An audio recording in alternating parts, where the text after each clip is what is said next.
कि मंदिर वही बनाना था। हम मंदिर वही बनाएंगे, नाचते गाते जाएंगे, केसरिया फहराएंगे। तो बोलना है भैया, बोलो सियापति रामचंद्र की जय श्री राम, जय श्री राम, जय श्री राम, जय श्री राम, जय जय जय जय जय जय जय श्री राम,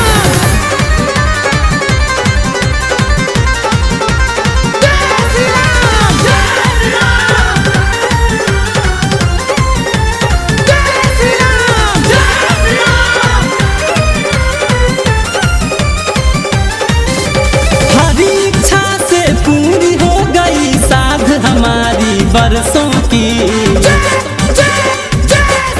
और हरी इच्छा से पूरी हो गई साध हमारी बरसों की। आज अवध में धूम मची है राम लला के भक्तों की, आज अवध में धूम मची है राम लला के भक्तों की, आज अवध में धूम मची है राम लला के भक्तों की। जय श्री राम, जय श्री राम, जय श्री राम, जय श्री राम, जय जय जय जय जय जय श्री राम।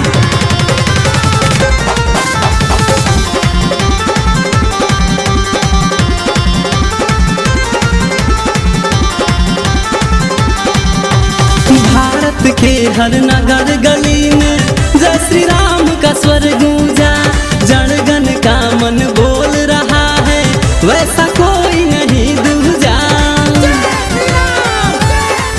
हाँ भैया, हर भारत के हर नगर गली में जय श्री राम का स्वर गूंजा, जनगण का मन बोल रहा है वैसा कोई नहीं दूजा। जनगण का मन बोल रहा है वैसा कोई नहीं दूजा। धूल लगाएंगे माथे पर राम लखन के चरणों की, धूल लगाएंगे माथे पर राम लखन के चरणों की। आज अवध में धूम मची है राम लला के भक्तों की, आज अवध में धूम मची है राम लला के भक्तों की, आज अवध में धूम मची है राम लला के भक्तों की। जय श्री राम, जय श्री राम, जय श्री राम, जय श्री राम, जय जय जय जय श्री राम, जय श्री राम, जय जय जय जय श्री राम, जय श्री राम।